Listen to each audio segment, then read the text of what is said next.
Hello, everyone, and welcome to our program today, where we'll be delving headfirst into artists' archives and engaging with unique materials that we can encounter there. I'm Samira Bose, and I'm curator at Asia Art Archive in India, and I'll be moderating the conversation today. For those of you who may not be familiar with our work, Asia Art Archive is an independent organization, and we document recent art from across Asia and make the materials accessible through digitization, research, and programs. We have a head office and library in Hong Kong, but I am part of the New Delhi office where I'm speaking to you from right now. So this program today actually emerges from long and ongoing deliberations that we have been having within the Asia Art Archive team. So before I introduce our speakers today, I'd like to request your patience to do a little bit of context setting. So since 2020, if you could share the slides, please. Thank you. So since 2020, my colleagues at Asia Art Archive in India had been immersed in the archive of the late artist Mrinalini Mukherjee, who was a prolific sculptor with a 4-decade practice. That's her sitting over there. She worked for several years in hemp fiber and then later in ceramic and bronze. So she worked primarily in large scale, and the terms that often were used to describe her practice and process, and the artist sometimes used these herself, were intuitive, improvised, or fertile. And her sculptures were said to sort of organically grow in all directions. Next slide, please.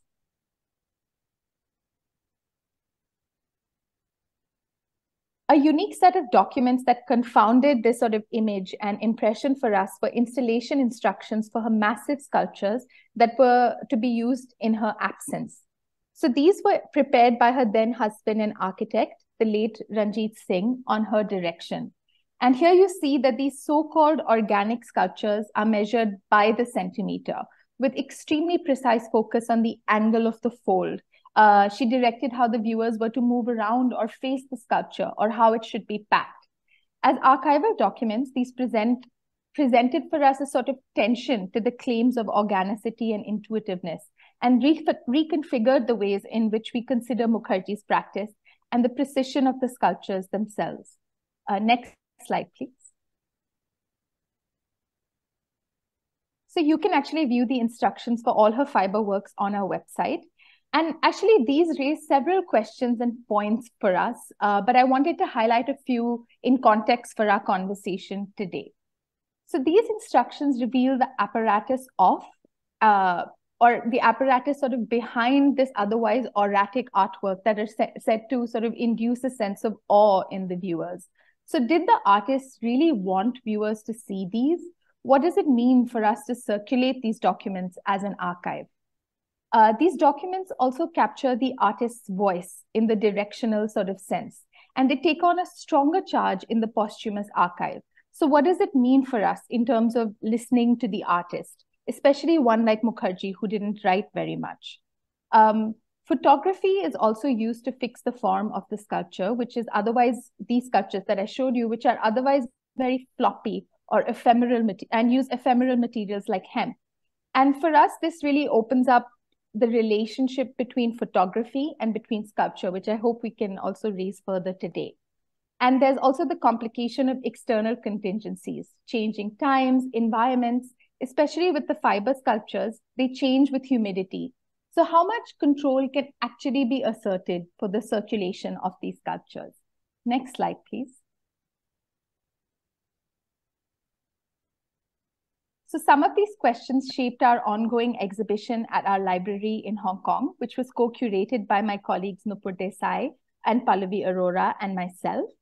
This exhibition explores a sort of back and forth that takes place between archival materials and artworks. Next slide, please. We were very lucky to be able to loan an artwork for the exhibition titled Pari, that Mukherjee had made in 1986. And this gives viewers a sense of her practice as well as the scale and intricacy of her sculpture. Next slide, please. We reproduce photo documentation from the archive for the exhibition in different forms. But here I just want to sort of focus and show you the installation instructions that we blew up for the exhibition. And we made sure that these were almost proportionate to the scale of the large artworks. And it's not visible in this image, but they were presented in a line of sight to create, again, like I was saying, this back and forth between the artwork and the archival document. And the title of this exhibition also comes from an installation instruction, which is a line that we found quite poignant and almost poetic, which is mold the wing to match the photograph. So around the time that we were installing the work, Rebecca, you can stop sharing screen. Thank you. So around the time that we were installing the work, we were referring closely to the installation instructions for it. And my colleague Ozge brought up the idea of extending the discussion of installation instructions to other archivists. And here we are today. We wielded one of our other ongoing programs called Inter-Archives Conversations for this, which is an invitation to think with and learn from archives and archival projects in the region, where together we unpack some of the conceptual concerns and questions that arise in our work. And finally, I come to our speakers today, whose work we deeply admire and who we ask the questions. What kind of instructions do artists leave behind? How have they, as archivists, editors, and curators, been thinking about instructions or similar materials in context of their work with artists' archives? To introduce them, we have here Yu Hsiaohwei, a journalist, translator, and editor born in Taiwan and based in France. She is interested in artists of the Chinese diaspora, biennial type events, and the institutionalization of contemporary art. She has collaborated with art institutions such as Walker Art Center, Guggenheim Museum, Taipei Fine Arts Museum, Power Station of Art, Red Brick Art Museum, and Times Art Center, Berlin. Today, she will be speaking about her work towards an incredible publication titled Big-Tailed Elephant, Build and Resist, that launched in 2023 and was co-edited with Hou Hanru. This monograph, in a sense, archives the temporary interventions conducted by the artist collective Big-Tailed Elephant in Guangzhou's urban spaces from 1991 to 1996, and she'll be speaking more about it shortly. We also have Riksa Afiaty, who is head of program at the Indonesian Visual Art Archive. She has been involved in exhibition making and programming in Jakarta, Maastricht, Ljubljana, Brussels, and Guangzhou. Riksa will be discussing documents from the personal archive of the artist Moeliono, known for his socially engaged work in rural areas in Indonesia, highlighting proposals, maps, photographs, and sketches that are now part of the Indonesian Visual Art Archive. Riksa will be sort of delving headfirst into his practice. So just a bit of housekeeping before I finally hand it over. They'll be presenting for 10 minutes each, after which we will have a discussion between us and open up to questions from you, our audiences. Please put in your questions into the chat box at any time, and we will definitely address them later in the session. Thank you so much for joining us, and over to you, Hsiaohwei. We can start with you. Okay, with pleasure. So this is the monograph that I co-edited with Hou Hanru, and it was published in March this year. And I'm going to, first of all, talk a little bit about who is a big-tailed elephant. And okay, I'm going to share.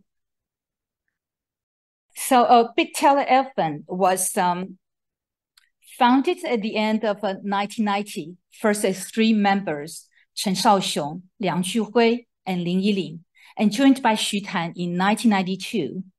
The group existed until 2005, when the 4 members took part in an exhibition together for the last time. Unfortunately, Liang Juhui and Chen Shaoxiong died at the prime, respectively, in 2006 and 2016.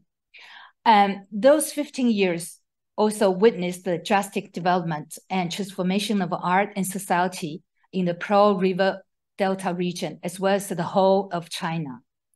Big-tailed elephant stood out as a singular presence in the history of Chinese contemporary art scene. Even today, their artistic practices and thoughts still inspire us with their vision and vitality. One thing very important to emphasize from the start is that although the 4 artists worked as big-tail elephant, mainly to organize exhibitions and actions together. They always created individually. Each had his own and distinctive language, style, and working process, and never created or worked together. So here, first of all, I would like to share quickly some images of their works to give you an idea and focus on one of the iconic works of each artist. Chen Shaoxiong's installation often consists of monitors and corresponding to two eyes different visions, such as seesaw, target house seascape, or perceiving shooting way relying on the activities of the lungs is 1994 works. And in his side adjuster, he pushes the audience into the embarrassing position of being a voyeur, while at the same time emphasizing the new cityscape of Guangzhou as the object of just such a side adjusting process. Liang Juhui's so this is Liang Juhui's works, installations, and his action 1 hour game in 1996 took place in a lift in a skyscraper under construction in Guangzhou's new city. He set up a video game and played the game for an hour while the lift continued to move up and down, carrying workers to work. The usual path of construction was thus disrupted. And this is Lin Yiling's work. He worked a lot with the bricks and physical labors. In his action, safely maneuvering across Linke Road in 1995, Lin Yiling used tons of bricks to build a wall on one side of a busy street in the new town of Guangzhou. He took some bricks down from one end of the wall and then moved them to the other end, where he piled them up again. Repeating the same gesture for an hour, he moved the whole wall to the middle of the street and finally to the opposite side of the street. By disrupting the heavy traffic, this action created moments of void in the turbulent flow of urban life. And this is Xu Tan's works. 1993, 95. And in his series, Made in China, Xu Tan exhibited the underground life of a new generation of Chinese urban dweller, showing consumerism, homosexuality, drugs, and prostitution through a combination of slides, videos, and multimedia.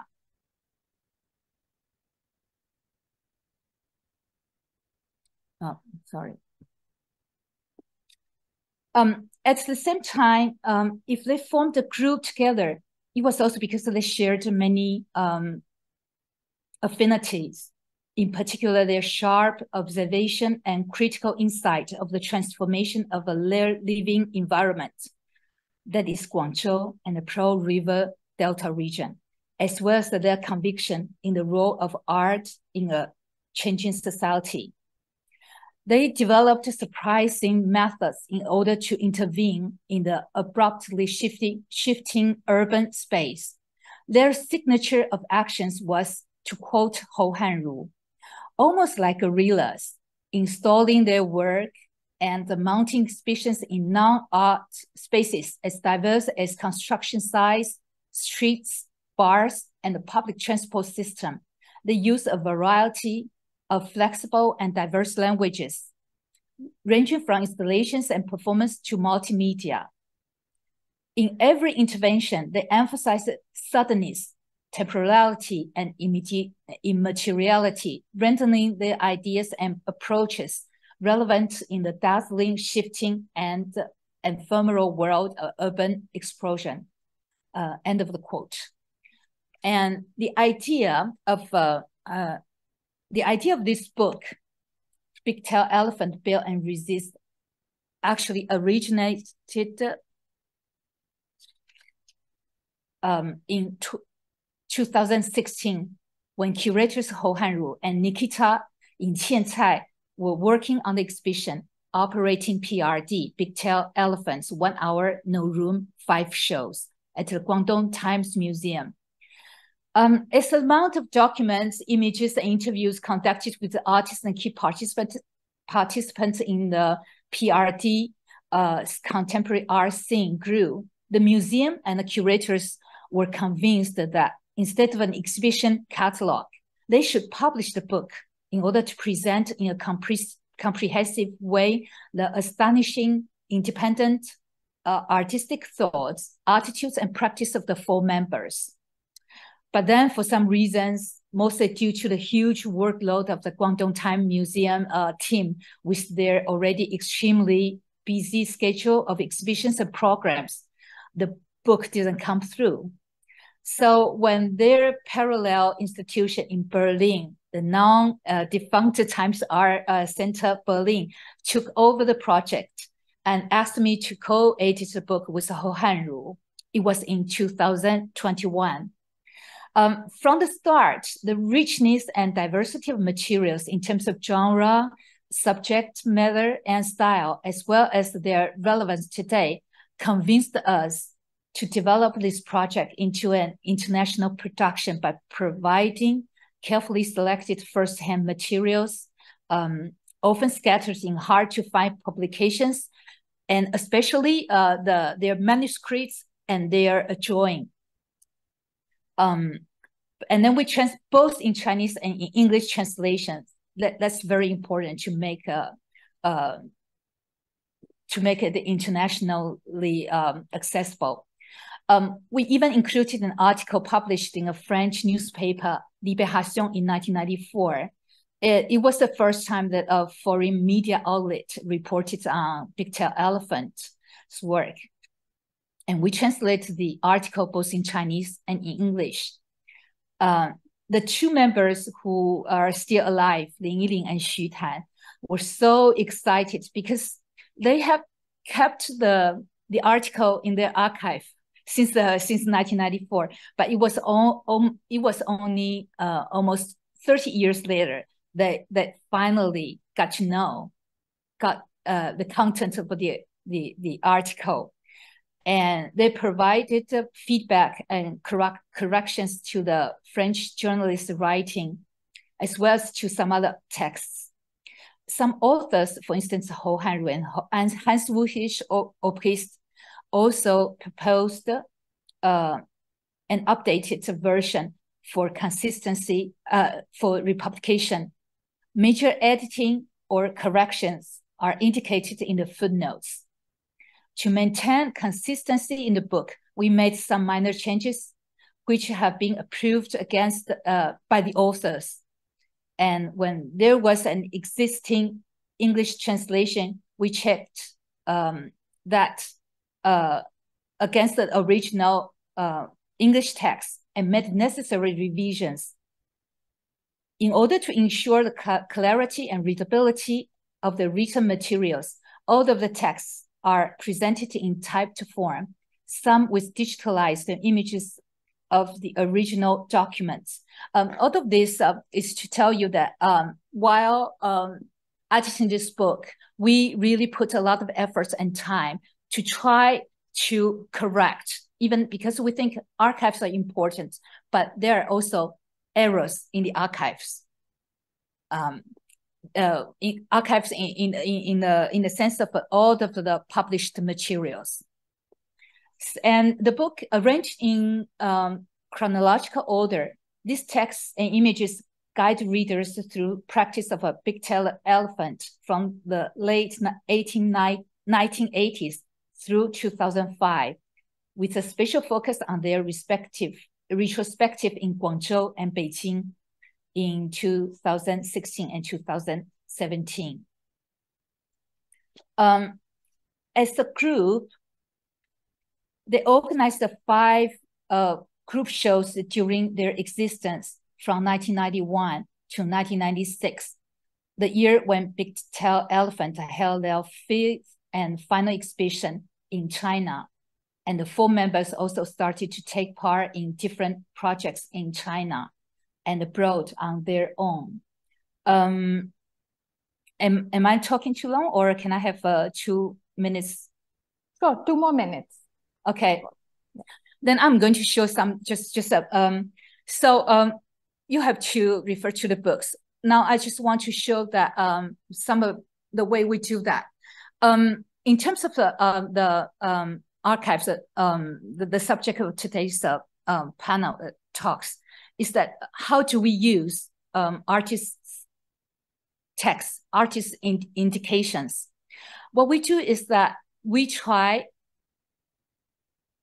when it's possible, when we have the artists' written text and their indications, we show that and we translate into English. And then we try to show as many images as possible, especially their works are often actions in the urban space. And so we try to show a series of images to show the actions. This here, you can see actually in the book, it's a leaflet. So the book has many layers. We have many layers that we added some small leaflets that you can flip over. So it doesn't disturb your the vision of the pages as a whole.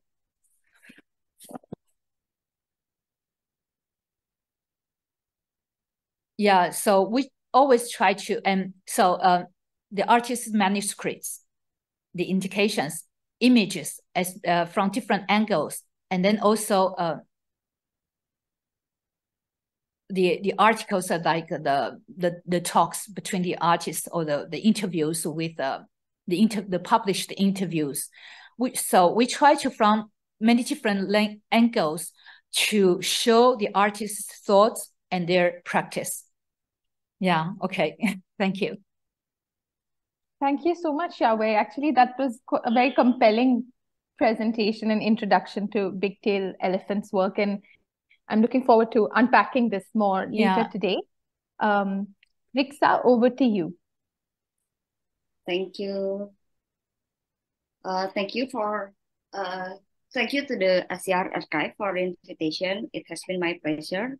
And on behalf of Indonesian Visual Art Archive in Jogja, we give thanks to you all attending the talk. Let's start this presentation. So the first slide show you a Wonorejo village. It's a village in Tulung Agung Regency in East Java. The majority of the people's job are traditional farmer. Since the 1982, the farm areas in Wonorejo used as development project of Wonorejo Dam, like the water reservoir. The farm's areas for about 300 hectares were freed, and the people from 475 families were sent as transmigrant to South Sumatra. Could you send the next, please? So this is like the, I'm going to show you the transmigration map. This is like the Indonesian map.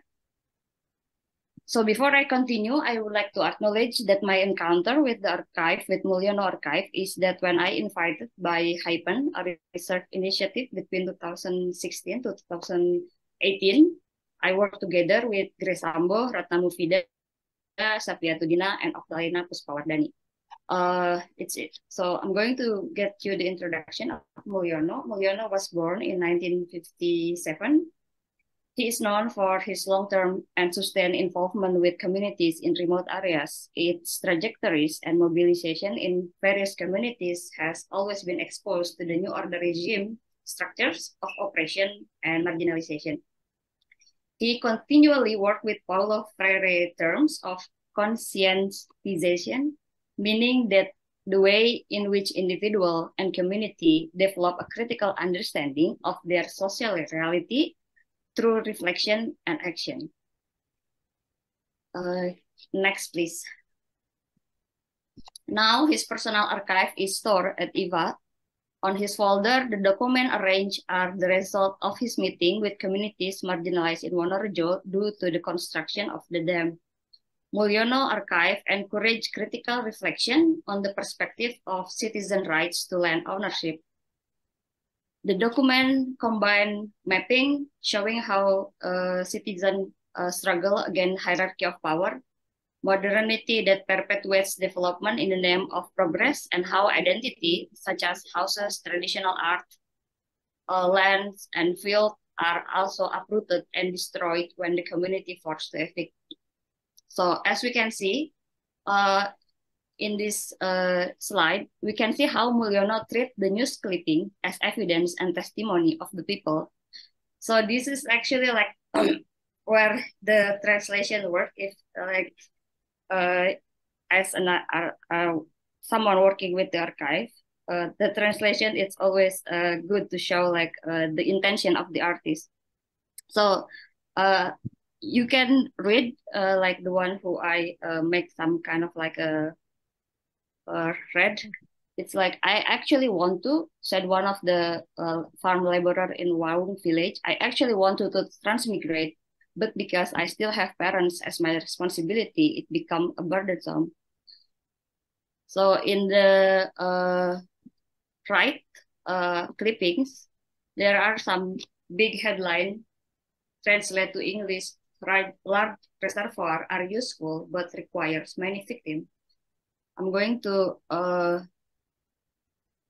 read some of the paragraph, but the advantage and benefit which still need to be studied in more depth can only be obtained after a number of big sacrifice has been made. So eviction of residents occurs, and residents must be willing to make sacrifice for the sake of development. Not only that, the most fertile agricultural areas along with residential houses had to be abandoned by residents who have lived there for a long time. Next slide, please. So working with NGO like Oxfam here, Mulyono sent some progress and reason behind all the clipping as his practice. He wrote, "This is the additional data which explain the progress in the field." On the right, you can see Mulyono break down the article with his handwriting.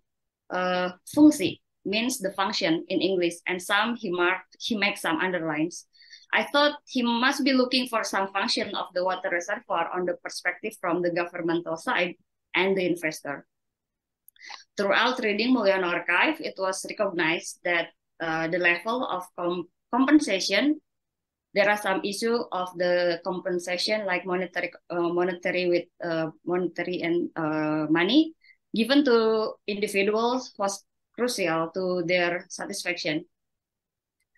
But the result suggests that a compensation sometimes advantageous and create social conflict. Next slide, please. I asked Mulyono 2 weeks ago before we have this event.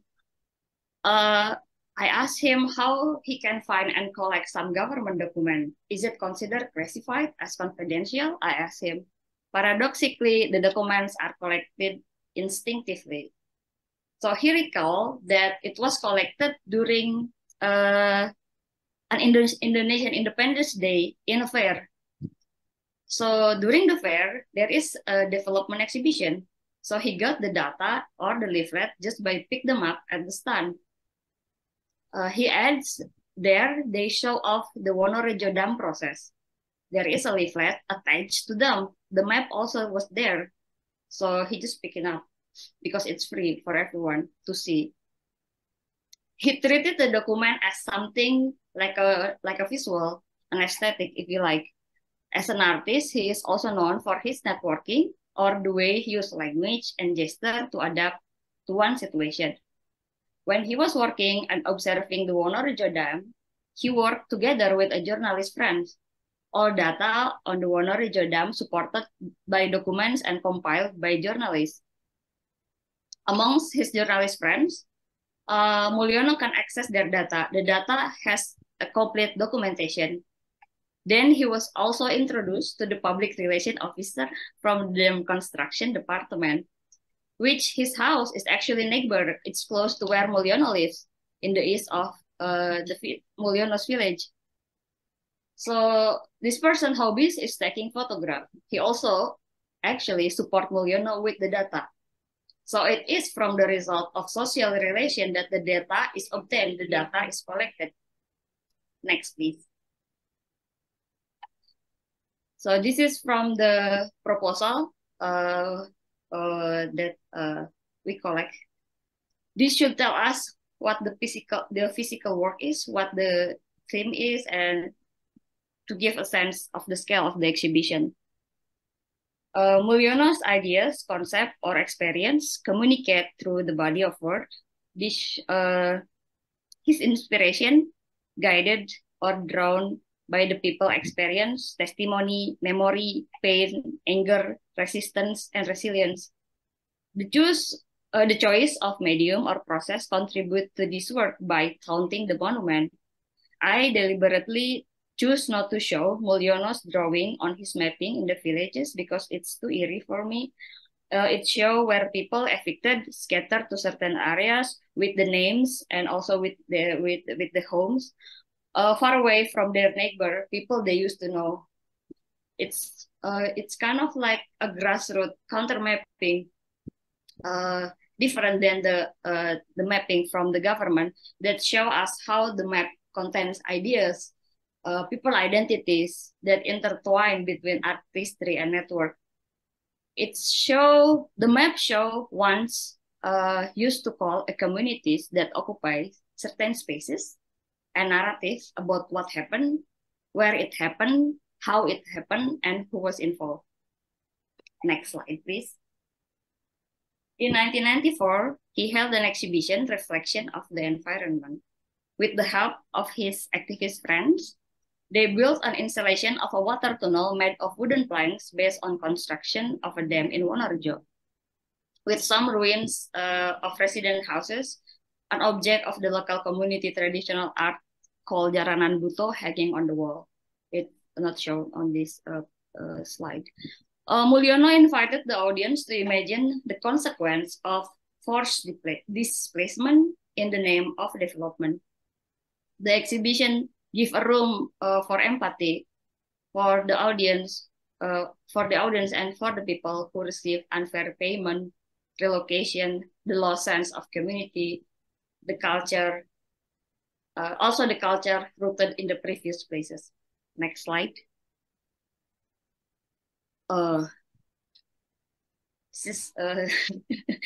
This is also too eerie for me to read the translation. So this is his narrative report. So after Mulyono's working with the communities and making an exhibition, he made a report for the NGO because like the exhibition was collaborate with the NGO. It was co-funded, I think.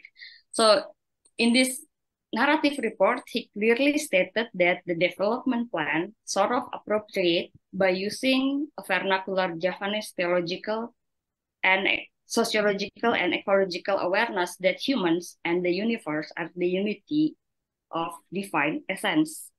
So this is the translation. It reads, analyzing Javanese culture in the negotiation process, landowners are always positioned in the context of Javanese culture with the jargon manunggaling kaulo gusti, namely the unification of lower classes with their gusti or the god. So if the god or autocrat wants something, then the people must be willing to give it, willing to make sacrifice for the sake of uniting the people with the god. So the jargon for negotiating the land acquired for the project is the countries or the state build for the welfare of its people. So if the state wants the people's land, then the people should give it up because it is for the sake of the state, of the country, for the sake of Gusti, of the God, for the sake of being united. Manunggaling kaulo Gusti. Next slide, please. the large development of the dam projects inevitably cause involuntary resettlement. These resettlement projects have failed to reconstruct the livelihood of the settled individuals, and many have become impoverished. Many have lost their job as a farmer, and becoming a farmer for them is a identity. On the left, it's an image from the kesenian arts, traditional art, Jaranan Turanggo Yaksomudo, that's the name of the group, a traditional art group in Wonorejo and their paddy field where they harvest. Now it is hard for them to reunite with the group since they live far away from each other. They were submerged along with their home ownership and right to the land. Thank you. Thanks so much, Riksa. Actually, there's a lot of sort of thought-provoking and actually your word, eerie concerns that sort of come up in your presentation. But what really stands out in both of your introductions is that multiple kinds of documents, which are manuscripts, drawings, proposals, sketches, bureaucratic documents, provide a much more sort of comprehensive and possibly more nuanced view of artistic practice and of exhibition making. And it's particularly interesting that both of you speak about how the artists were speaking very much to their own sites and to their own times. But we here are looking at it at that moment from the lens of today. And that translation plays a big role in making them legible. But I'm going to be asking you a series of questions, and I want to start with Hsiaohwei. You spoke about this briefly at the end of your presentation in terms of when you were sort of showing us the book, but the very interventionist work of Big-tailed elephant were often improvised in temporary environments. You said streets, bars, public transport systems. And I was thinking about the tension that we sometimes feel also with artistic practice in our own work. Did you feel some tension when you were trying to recreate this improvised work in a linear sort of book form way? You also said that you made the decision to make the book chronological. So what methods did you use to evoke the sort of improvised interventionist spirit of the Big-tailed elephant, but in the form of the book? Okay. First of all, I don't think it's improvised. Actually, everything has been planned in advance, but then the action just just happened suddenly. They just put into practice, like Lin Yiling's safely maneuvering Lin He role. He thought a lot about that. He thought about his own physical endurance, how long he could do that, because it's physical labor to moving bricks, tons of bricks, from one side to another. And then he calculated about how much time he would need to do. He could do that, probably, yeah. So he in one interview he said that because of he estimated his own physical force, so he just chose a street that he could move the brick wall from one side to the other in 1.5 hours. So but then the action was on the on the spot like that, but it was not. It's never improvised. So this is one thing I have to correct first, and then how to show that. I think it's impossible to show the tension again. Because all of the actions that you have to experience, and this is what what art is interesting, is amazing, is intriguing. You have to experience that, all of the exhibition, all of the art projects, especially of the actions or the urban interventions. What we could do is just try to approach as close as possible. So we just what I said, that we try to include the manuscripts, the sketches. But even that, during the process, from conception to realization, projects could change because of the reality, because of the museum's limits, etc., etc. We just try to, I think it's also interesting that we have to approach their work. We have to approach their thoughts from different angles, and it took time. It takes time. So you have to read. We provide the articles, like there were some journalists or critics. They wrote about the exhibitions, their first-hand experiences. And we provided the photos. We provided the after-show talks between artists and curators, or with journalists, or among the artists. So we try to, and also the discussion. One thing interesting in this book is that I managed to collect as many as possible the correspondence between curators and the artists. So if readers are willing to take time, they can follow a little bit the process of and also the evolution of the works from conception to realization. We just try to help people, can approach, have as many information as possible to approach the work. But I don't think we can redo that.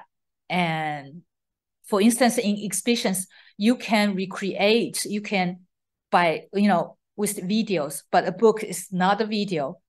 You don't have the film, you don't have the sound, you don't have the actions. So, but then there's the part of the reader's imagination that takes part in the work as well. And these artists, they were, as far as I know, they're very open as well. They're open to the interpretation of, from the public.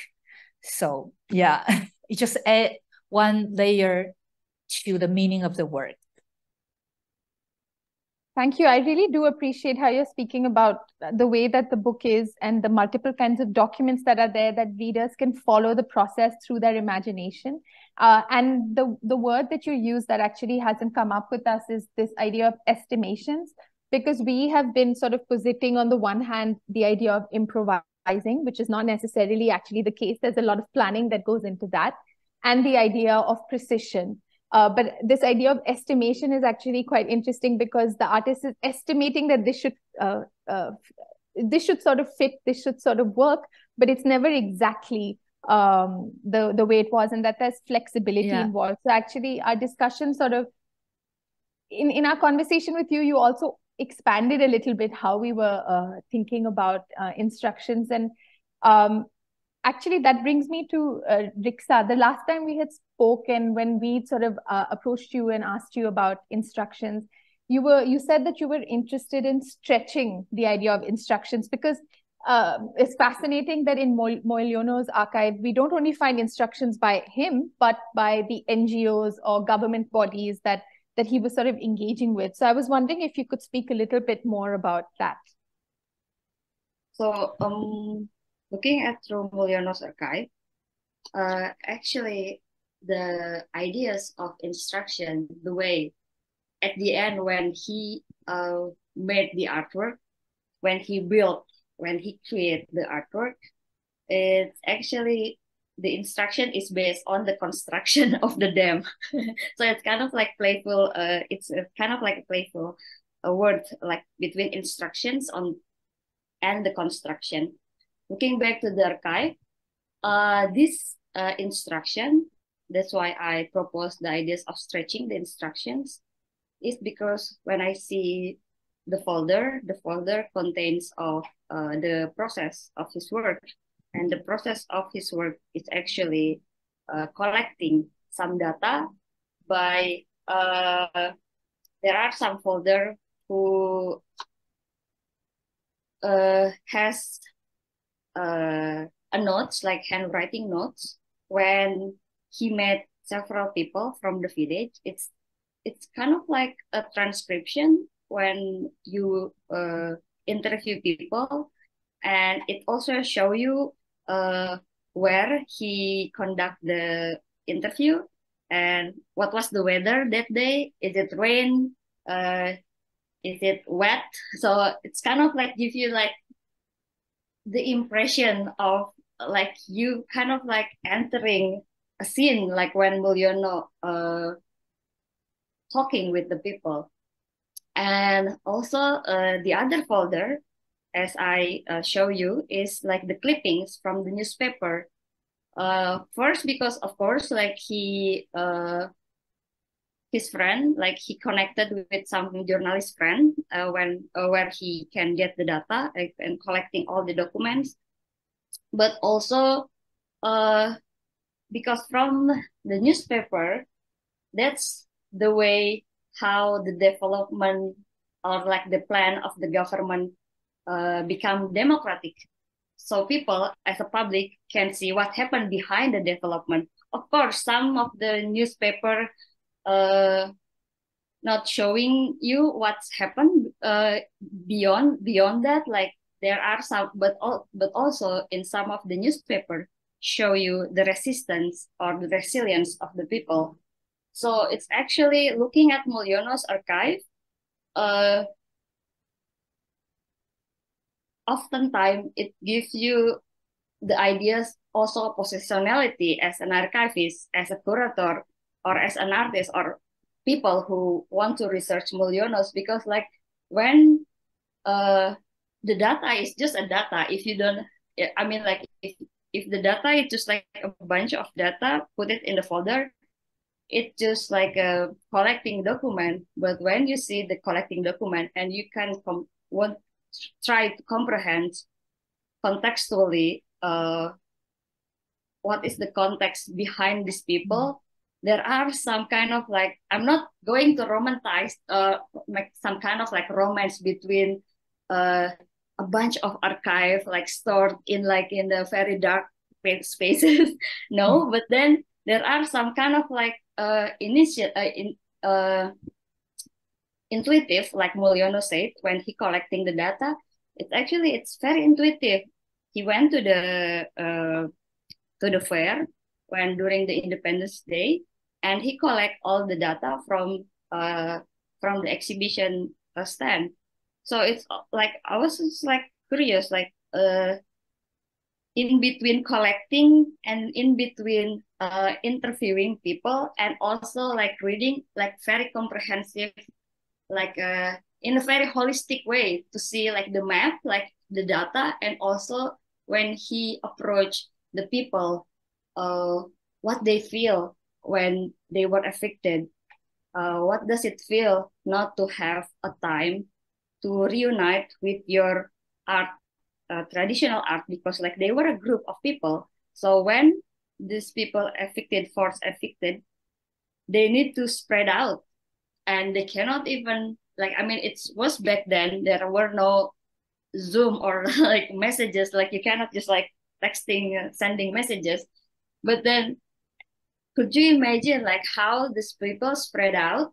So that's why it makes me eerie. Like I'm not saying I'm refused to show you the map, because like when I see the map, I was like, I don't think I can read the map, because like it show you like a list of the names of the head of the family. It was all men, because it was like a family head of the family.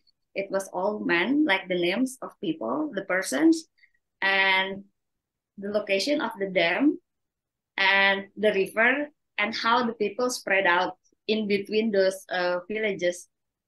So I was just like, I cannot show this map even to myself, because like when you read it, I cannot imagine like how Mulyono back then dealing with that kind of like situation, because it was like the when you read the notes of the people of Mulyono's note with the people, it was so scary that some people feel threatened by the by the state, let's say, or uh, by the security forces. So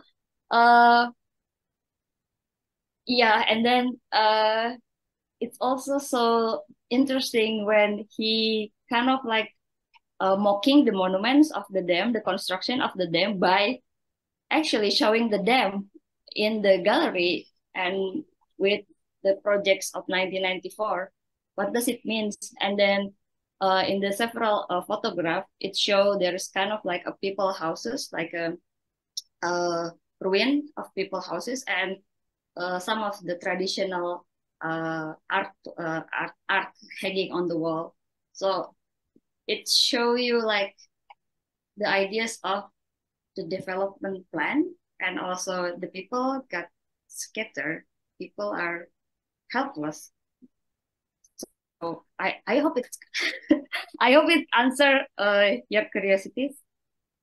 Yes, of Can I course. say something? Of Yes. course, Xiaowei. Yeah, I think I would like to, I think the contextualization of archives is extremely important.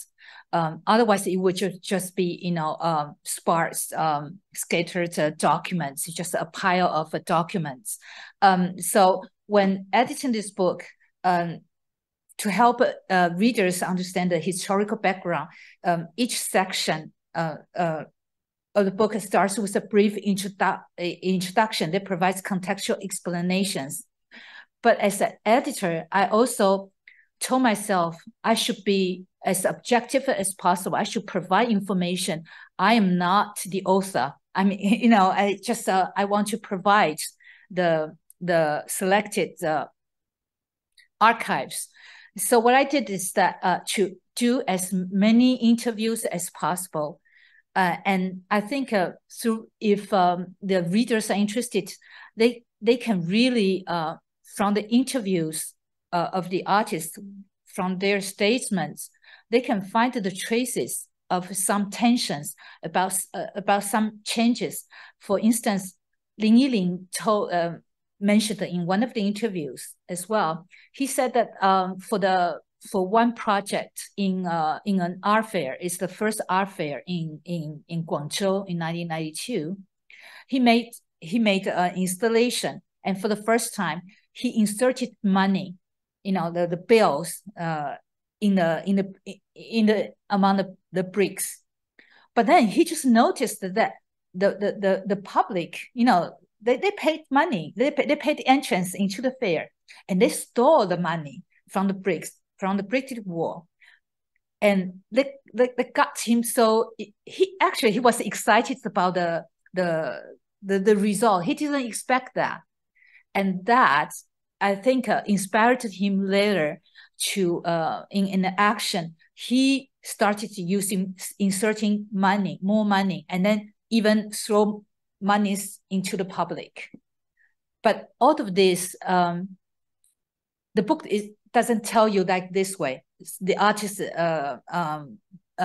does it this way, reacts to such and such reactions of the public this way.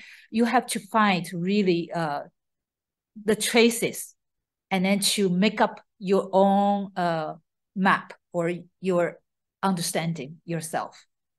Yeah.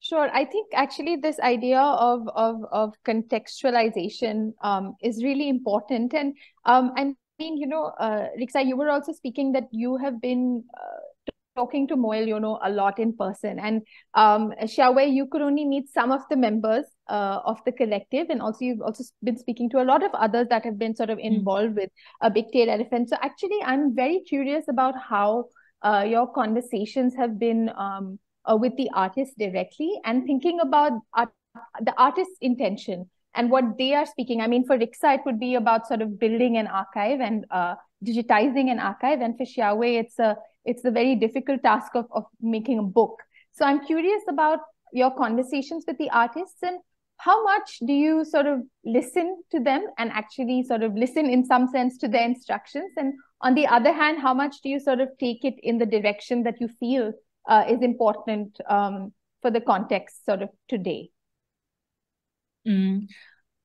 thanks to WeChat and WhatsApp, actually, I was in constant conversation with Lin Yilin and Xu Tan. And because first of all, I myself had to understand the context. And then I digested, then I produced something, I think easier to understand for the reader. And so it's not really interviews like that. I would just, when I worked on something, one archive, when it came to me some questions, I would just drop a message by WeChat. And then Lin Yilin, when he woke up, he would call me or, talk to me.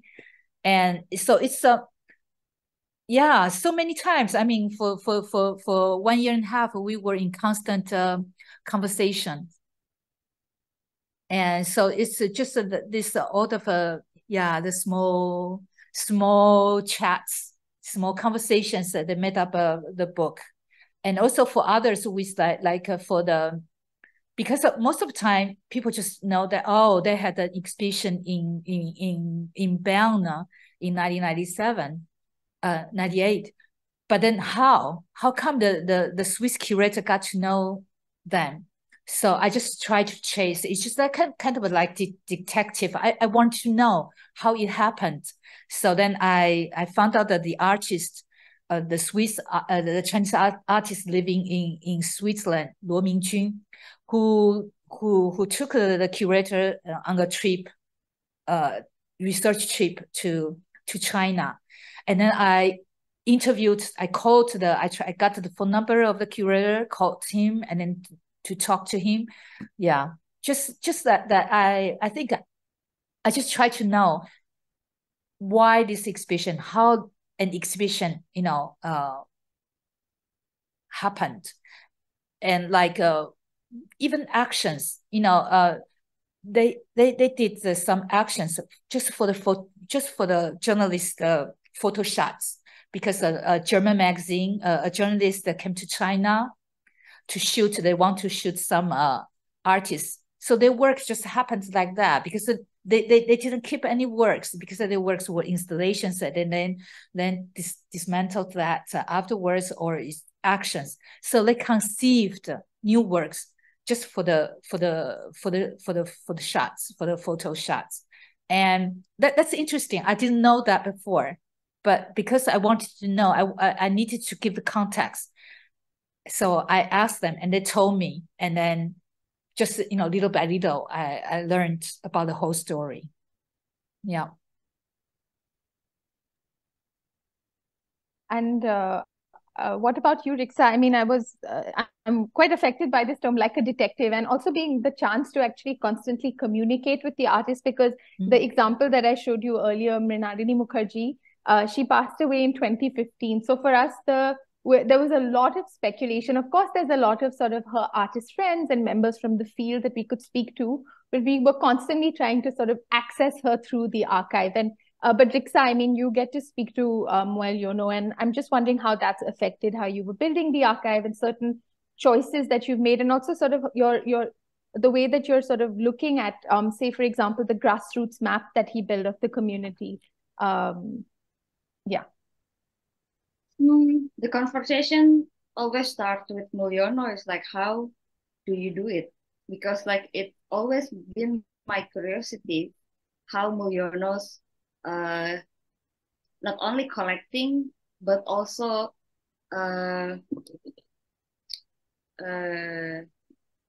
gaining, or like have this kind of like ownership to the people's stories. So he's not only collecting the data, but also he's collecting people's stories from below. That's what he always want to do with his praxis, to sort of like amplifying the voices from the people.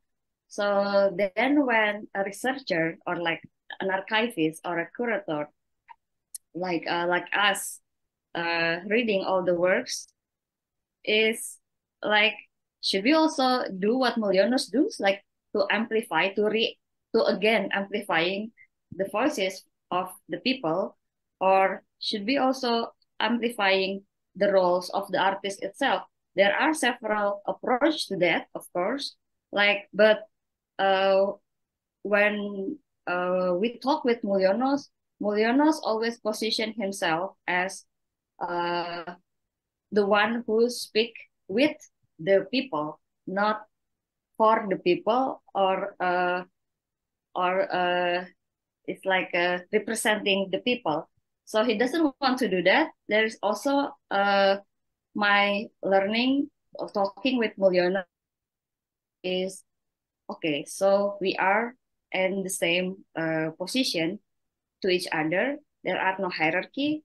Who are more has voices, but then of course, like in the all of, I don't know if it's everyone or like in the history of art, like the artist always become the figure in the exhibition, for example, the one who has a voices, but not the art manager, for example, but not the people who are they are representing. So there are also like the process of democratizations in Mulyono's praxis, I found, of how we can treat everyone or everything equally.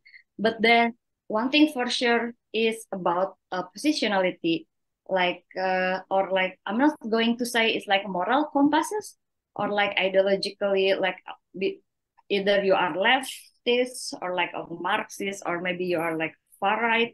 I don't know about that, but then there are some kind of like positionality, how he positioned himself or ourselves in between those readings, in between those collection, because it tells you something. Because like the way, I think it's also relate to the question in the chat box about like giving up during the editorial process, like editorial process or like selecting process for me as a curator is always painful because then you need to select what kind of like story you want to tell and what kind of like positionality as a person or like as a researcher you want to show to people. It's also tell you, tell who you are basically. It's not personal, it's not personal attack or anything, but I think like to define who you are in those words, it's very like existential. It's great like existential. Sometimes it's become a crisis, but then it's always like the process of working with Mulyonos or working with other artists who are have this kind of like positionalities, give you sort of like uh, an enlightenment, not an enlightenment as in modernity way, but like clarity to see or to sense the world where you are now. Okay, I would like yes. I would like to answer Anthony's Sure. the remarks. Actually for this book, it's very clear it's about pigtail elephants, but at the same time they worked as individual artists. They also participate in other exhibitions as individually. So for this part, the archives, all the materials we didn't include. And the other thing is that it's also the tension, because they are 4 artists. So I also try to, with Hanru, we try to keep a balance that not just because Lin Yilin and Xu Tan, they're still alive. So they have, all of the discourse. We try to give the same space to each artist, and as try to find their old interviews. If I can find something that they said, they echoed that or explained about their works, we will include. And otherwise, we try. I was in contact with their wives for the 2 artists passed away. To try to have as much information as possible. And I think one thing very, very important for us is that if it's not confirmed, if we are not 100% sure, we didn't include. It's also because the same situation for the same project you can tell that Lin Yiling and Xu Tan, even the two, they had different memories of what happened and how things happened. And so they never, even that, we try to be careful, and we always put the name, who said what, and then you will know that it's their memory. We don't know if it's the right, because there's no right memory, because everybody's got his own vision, his own feeling. Yeah. And also because of publication got material constraints, limits, the budget. And even I learned that, I had some ideas of, to include as many manuscripts, as many sketches as possible. But eventually it was not possible, because even for the designer, there's something like 16 pages is a lot. 16 pages. If you add 2 more pages, you have to add 16 pages, not just 2 pages. So you had to decide, and eventually we have 500 pages, but ideally, if, to make it more comprehensive, it should be 800 pages. But it was not possible because we didn't have the Times Art Center Berlin didn't have any budget anymore. They already put in a lot of money, but yeah. What you're saying about actually accuracy is really important, Hsiaohwei, because you're saying that it's their memory and you're not quite sure if it's accurate, and if it's something that hasn't quite, you make sure that you find more materials than just their memory to sort of put it over there. And I was wondering about photography in that context, because the photo document for us, for example, with Mrinalini Mukherjee's archive, it became a really important way for us to see how she was, for example, thinking about the lighting of her sculpture, the exhibiting of her sculpture. And then we used other documents. And I know previously you spoke about how did you think about using which photograph best represented, for example, that action or that exhibition or that site? How were you thinking about the photographs? So for the exhibition as early as early 1990s, we didn't have much choice, because there were not so many images. Otherwise, the art, and also because many the formats changed, because before they used the slides and etc. Asian Art Archive, Anthony helped me a lot with your collections. But then for some others, the artists, they lost a lot of materials because they moved houses, and or with floods or something like that. Many things were damages, and so we just try to choose the best from what we had, and then our designer, because he's very sharp with the visual effects. So he had a lot of contribution in that sense. And then the artists, Lin Yiling and Xu Tan and Hou Hanru, everybody, had put some contribution, and then we try to make something valuable. Yeah.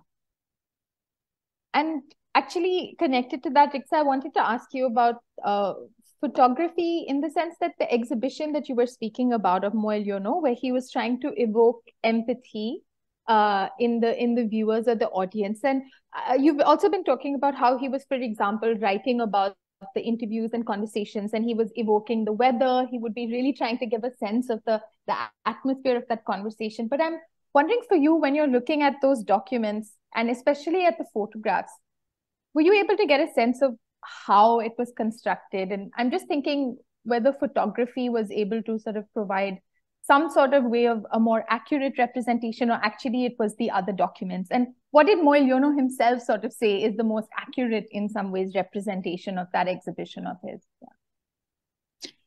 So I think there are some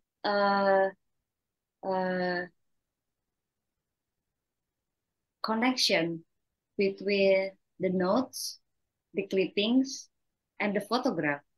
the photograph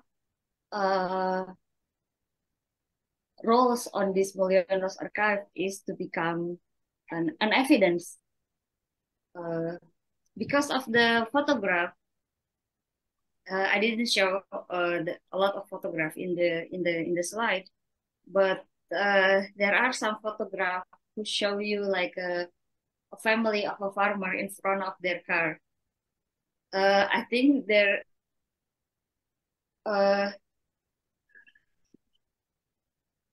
consciously or not, the old photograph will take you to the back to the 1982, for example. And it was kind of like a time tunnel when you see now the photograph and the people in the photograph and houses in the photograph. But also when I was there, when I visit the dam of the Wonorejo Dam, it was the of course like the villages is already submerged, and even the people talk to Mulyono that sometimes when they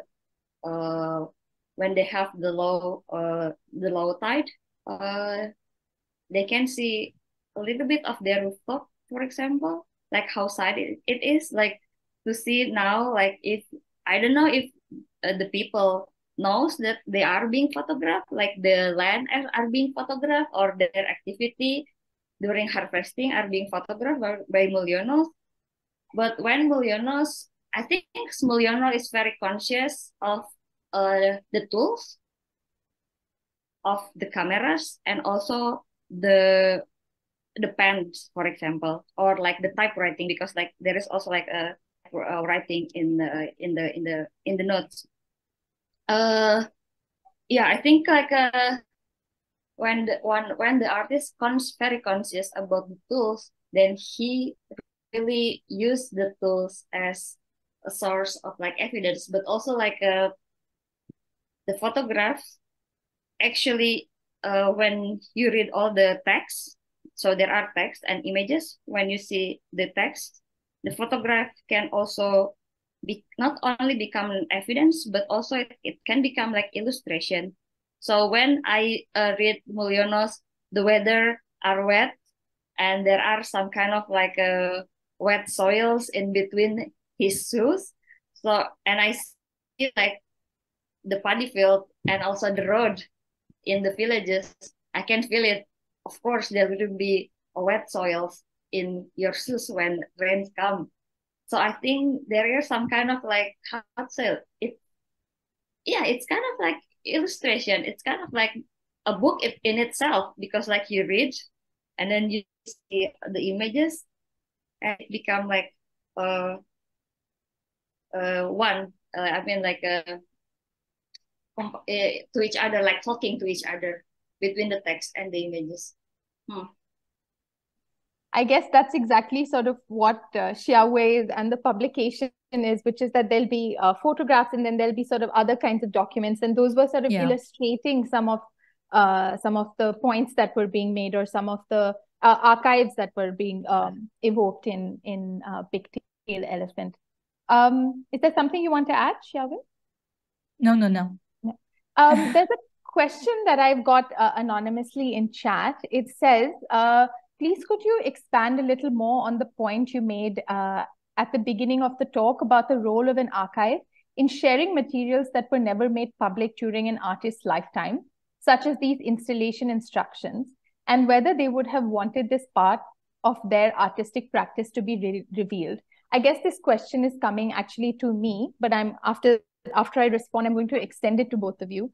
And the question is about what does it mean for us as an archive to be circulating materials that Mukherjee perhaps herself wouldn't have wanted audiences to sort of see? And it's a kind of a difficult question that we contended with, because on the one hand, we very much sort of want to be respectful of the artist's intention with her sculpture, with her artwork. So even when we were sort of installing it in the library, we ensured to follow her instructions and use the space accordingly.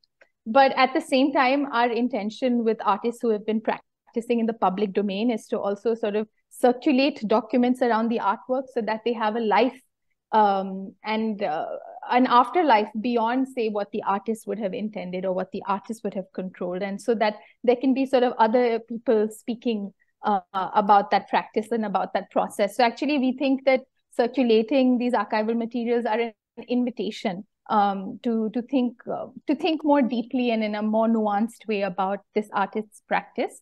But actually, in that sense, the idea of making public or making materials public or circulating them is quite a complicated one, and there's a lot of sort of difficult ethical questions involved over there. And I'm wondering, again, taking it back to Anthony's questions on selection, if Hsiaohwei, were there concerns of certain things that you couldn't put in the book or that you didn't want to put in the book, particularly since you could only speak to some members of the collective and not all of them? Did these questions come up when you were making the book? Not really, only one, but I think it was also part of your collection. It's the letter of dismissal of Xu Tan from the Buzara of Guangzhou.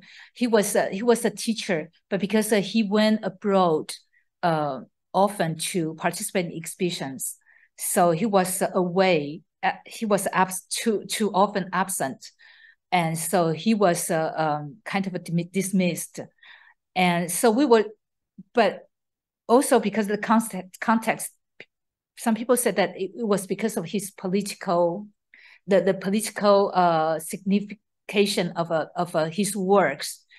And so at the moment, I talked with Hanru whether we should put it, include this letter, and then Hanru was very positive. Yes, because he also explained he also talked about the situation of artist life, because they don't live in a bubble. They live in the society. So there's a pressure from the how to survive financially in the society, how to get away from the political censorship, etc. So basically, we didn't avoid or decide not to put certain documents. I don't know. Even for some of the manuscripts in the project, the artists will put down the sales, the money to sell the work. And then one artist said that, oh, probably it's not good to say to publish that. We should delete that. But then we think it's archive, and also it talks about the situation of the artist. They needed to sell works to live. So we still just publish like that, but with the permission from the wife of the artist. Yeah. Otherwise, I don't remember that if we didn't include some materials, it's because of the limits, the constraint of the space. Yeah. I was actually wondering, Riksa, for you, because with Moy Leono's archive, it's not so much only about his practice. Of course, there's those materials, but documenting a lot of other people's lives, such as the photographs that you were saying, but also naming, mapping the displaced communities. And what does it mean to sort of circulate archives which are not just of the artist himself, but of other people? And are there complications around sort of making them public, or how do you negotiate that? Yeah, I think it's also important to because it's also been my struggling. It's like kind of like ongoing about the permission of the archive, because like when of course, like now we are talking today, we can talk about consent when you take a photograph in a public space. Like my phone, it will create a click sound when you kind of like even though like you in a mute sound, it's always have a sound of the click, so people knows that you are taking the pictures in the public, so people get aware. Yes, it has been like ongoing struggle. with us. It's also our conversation in Indonesian Visual Art Archive in the office.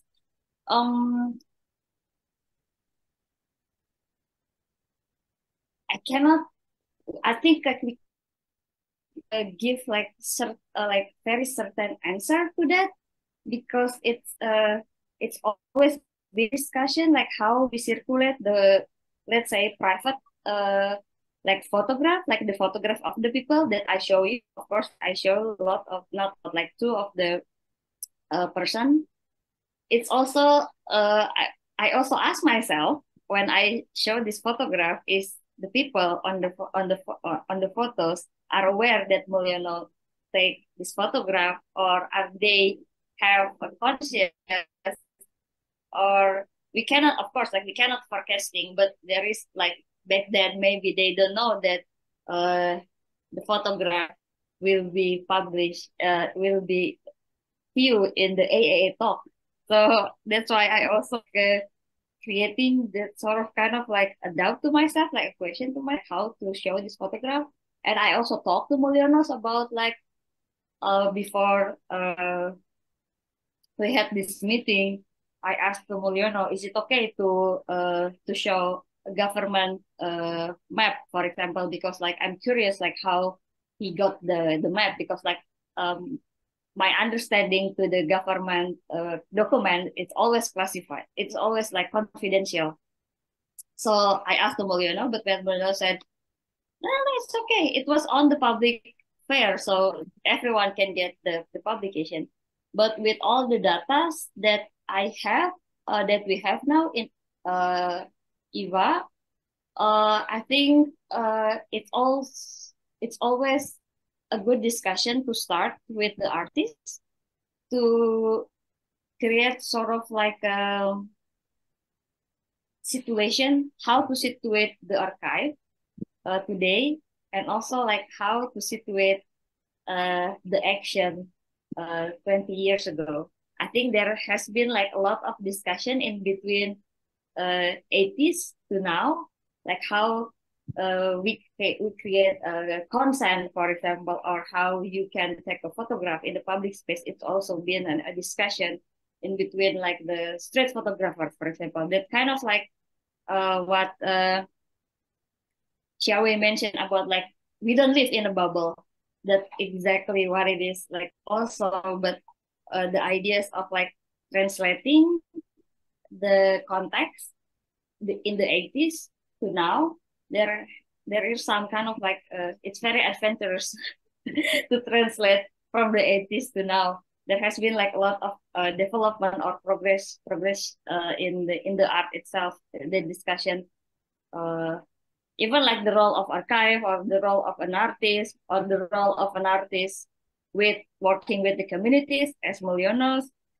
It always been a speculation. It's always been that we talk about speculation, so we can also make some kind of like speculation. Yeah, so since I'm working closely with Mulyono, that's the possible way to ask is like, can I show your archive for the meeting of AAA? That's and Mulyono is very happy to share all his archive with us. So I'm very thankful for that.